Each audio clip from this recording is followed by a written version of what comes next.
తల్లిదండ్రులకు మా నమస్కారాలు.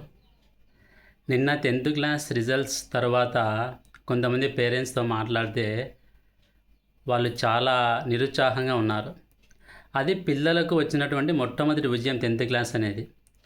మనం అనుకున్నంత భారీ స్కోర్ అయితే ఎక్స్‌పెక్ట్ చేసుంటాము, రాకపోయిండొచ్చు. కానీ తల్లిదండ్రులు పిల్లలకొచ్చిన చిన్న చిన్న విజయాలను కూడా వాళ్ళని ఎంకరేజ్ చేస్తూ మీరు ముందుకు తీసుకెళ్ళాలి గానీ, మీరు వాళ్ళని అట్లా అంటే తక్కువ స్కోర్ వచ్చింది అని మీరే అట్లా డిసప్పాయింట్ అయితే పిల్లలు ఎలా ముందుకెళ్తారు? సో, ఈ ఒక్క విషయంలో తల్లిదండ్రులు రిక్వెస్ట్ చేసేది ఏంటంటే, పిల్లలు సాధించే చిన్న విజయాలే కావచ్చు, వాటిని మనం చిన్న వాటిని కూడా సెలబ్రేట్ చేసుకుంటూ, వాళ్ళని ఎంకరేజ్ చేస్తూ ముందుకు తీసుకెళ్ళాలి.